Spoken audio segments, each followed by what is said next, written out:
Welcome Internet to Psychoanalytic Talk, and today we're going to be talking about projective identification, a concept that started with Melanie Klein but who evolved throughout the decades to become something slightly different from what she theorized. So let's begin with explaining what is projective identification.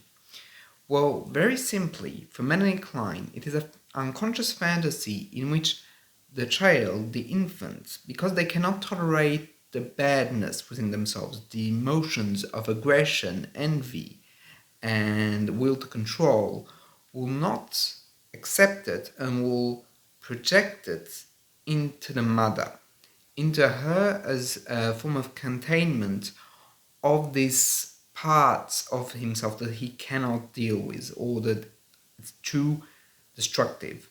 So, very fundamentally, the aim of projective identification in this Kleinian scenario is to basically, for the child, be able to exert control over mother's body in fantasy and be able to fundamentally control her. So you might find it very interesting that for Melanie Klein, this concept isn't to understand as some interpersonal dynamic. Quite the opposite. For Klein, it was solely fantasy, i.e. internal and subjective. It's only like a form of process or construct of the mind to basically deal with bad elements by throwing them onto someone else. Because she did not think, and this is important, that it's something that is received with the other person. So we're not talking about something that's interpersonal, i.e. that goes from one being to another being. We're only talking about one human basically is internalizing certain fantasies internally. In the same way that he has an internal mother, he's throwing his fantasies on the external mother and his mother within. But it doesn't affect, in Kleinian theory, the mother per se.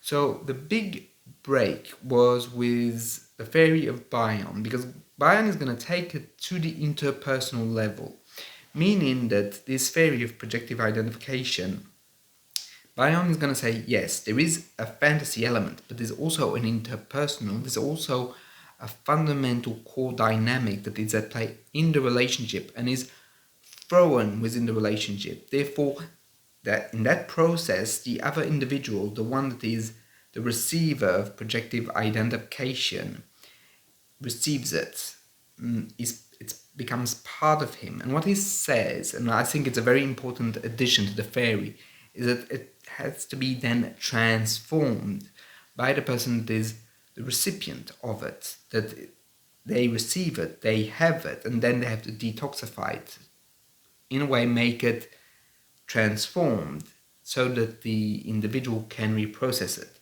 So here Bion was talking, of course, about the mother-infant relationship. The mother has to, in a way, translate all of those envious feelings, destructive forces, and very raw phenomena and give back a form of interpretation to the baby. So I know that often this theory is quite criticized because of the extreme nature of what is presented, but one has to remember that what it fundamentally means is that baby cannot deal with what is happening to them on an experiential level, i.e. on the way they live their lives. It is all too much. And mother is going to come in, and not necessarily through words, right, but just through actions, through the fact of holding the baby, through the act of taking care of the baby, through the act of loving baby, is going to be able to transform those hurtful, destructive elements into something positive. And also, and this is important, and for example, Ogden talks about it, for example, in The Matrix of the Mind, we shouldn't understand this from the perspective of an adult. That would be a mistake with the theory. It is really a raw lived experience that's so intense that it can't be translated into words. But what mother does is that through that projective identification, through all these malevolent and destructive forces that are projected onto her, she's going to be able to tolerate it and then retranslate it. In a way, she's showing baby that regardless of how much baby wants to control her and destroy her and rip her apart, she's going to survive. And I think that Bion's leap from intersubjective to interpersonal is a very important one. As when, for example, a clinician is working with psychotics, projective identifications, i.e. the destructiveness of the psychotic individuals, is going to become apparent in the relationship. And again, it's going to be very important for the clinician to be able to see that. So how does that manifest clinically? Because often people grasp the concept, but the theoretical, the technical appreciation is much more complicated. So very simply, for example, let's take, and this is a fictitious example, but it's based on my clinical experience and it's built on my clinical understanding. For example, a psychotic patient might basically threaten the psychologist to take him to the board because the psychologist, in his mind, is going to basically get him in a straitjacket. For example, the patient might say something like, "You're gonna put me in a straitjacket. You have told me you want to put in a straitjacket." Here there's a breakdown of reality, but this is not what projective identification is. What is happening is that the patient is basically projecting into the therapist this idea that the therapist wants to have them locked up or put into a form of retention and basically limit their movement. Here, basically, they're projecting their fears, but they're also doing a form of projective identification, because what's going to happen on the side of the analyst is that you might start being afraid, thinking, "Oh God, he's going to get me into trouble." And often what happens in that dynamic is that you start to feel the fear that the patient is experiencing but has no words to verbalize it, has no means for it, because of the psychotic elements that have overpowered them, meaning that they are in a form of a state of mind very close to the infant, in which the badness of their minds, which is universal to humans, but at that moment they can't handle it. Therefore they have to throw it out onto someone else to make the other person the recipient of their aggression, of their hatred, and also of the fears they have within. Because if they were to acknowledge all those bad elements coming from within, then they would basically not be able to, and the ego would collapse. Therefore, what has to happen is that the individual that is the recipient has to take it in, and taking it in both in a conscious and unconscious manner. Of course, projective identification then has a certain impact on the clinician, meaning that, for example, one can start acting out as a response to this projective identification, but not only. One might also be able to understand that, be able to understand what is happening, all the fears, all the anxieties that they're feeling, might be able then to do the same process as the mother, i.e. detoxifying the events and putting it into a framework of words and ideas for the patient to digest. For example, in this hypothetical example that I was giving, if for example the patient says, "You're going to put me in a straitjacket, you have told me that I have to be isolated," the clinician might say something like, "I haven't told you this. However, I think you are afraid. You're afraid of me, and you're afraid that I might destroy you, as perhaps you would want to destroy me." In this simple interpretation, you have verbalized both basically what the patient might feel, but also how you've experienced it and how you have understood it, which sometimes helps the patient be able to understand that you're also afraid, to be able to understand that the projective identification has hit its target, but it hasn't accomplished its aim, meaning that it hasn't destroyed you and the patient isn't in control of you. Quite the opposite. You're two humans, and you've re-established the fact that yes, the projective identification, you've seen it, but you haven't been destroyed by it, and you haven't been forcibly and in a form of retribution towards the patient. You have kept your place as someone trying to help. In the same way, if we are to go back to this infant-mother dynamic, that the mother does not have retribution towards the baby that has that projective identification. She detoxifies it. She makes it real for the baby so that the baby can then basically be able to build a more secure sense of self, a more linear and stable and continuous frame of mind.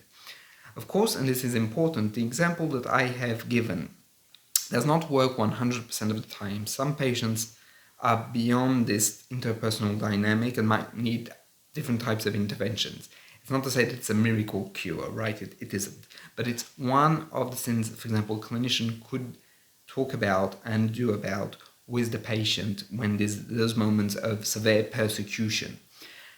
Also, and I've talked about this in another video, but there is, and Melanie points it out very interestingly enough in his books, that there is a positive projective identification, i.e.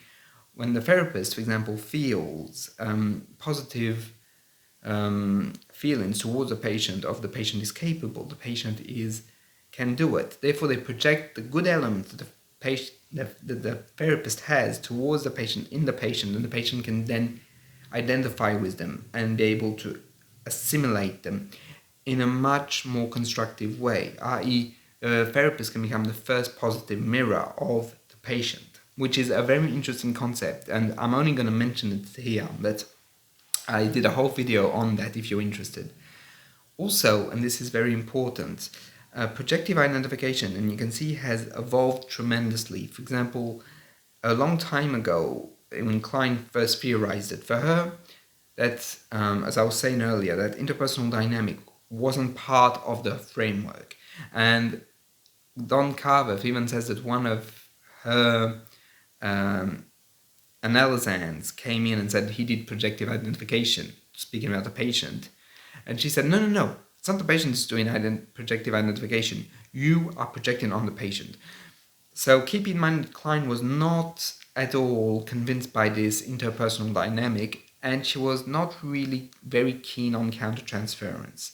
Interestingly enough, it's other people later on that developed this exchange, let's say, of emotions and of thought. So basically, there's a kind of a hard cutoff between pure Kleinian theory and what we have made of projective identification and the evolution it has had within the field. Also, and very interestingly enough, sometimes pointing out to the patient that they have done, or that they have basically been the recipient of projective identification, can also help them be able to understand the process and detoxify the emotion, i.e. to be able to realize that what they've experienced is not 100% them, that is also a part of the other. And furthermore, into this point, this idea is, I think, very well captured throughout our language. For example, he has made me mad, which implies that the other person has had an influence on the individual. Things like, I lost myself. All of these expressions which don't seem to be too correlated yet, and this is important, are so precise and show how unconsciously we all understand this idea of projective identification. To a cultural extent, we understand that the influence of others in ourselves is very true and real, and that influence is also there to be able to detoxify things that they are unable to carry. Of course, that doesn't mean that someone who's not a therapist or who isn't in healthcare should have to detoxify. Quite the opposite. The only people that have a free pass, let's say, for detoxification are infants and children, because they're still developing. But normally, when an adult has come to a certain level, projective identification should be relatively rare in day-to-day life. Of course, not counting or discounting severe pathological illnesses in which it might be much more frequent. But all that to say that projective identification is not an excuse. It's there to try and understand the mechanisms that are behind the fact that when someone has a very strong emotion, it can pass on to someone else. And I know how, let's say, unscientific this might seem, but the idea, I think, is very interesting and very important, because sometimes you do feel things as a therapist and you they don't necessarily echo to your just lived experiences. They go beyond that frame of work and basically go beyond. And as projective identification is theorized, it helps us to understand that yes, emotions are shared both in the positive and the negative, even if Klein herself only focused on the negative, getting this strange idea that the positive did not need to be projected, which inherently is interesting but also perhaps incomplete. I hope you liked this video. If you want to drop by anything in the comments, please feel free to do so. And if you feel that I've missed something, also feel free to comment. I'll see you in the next one.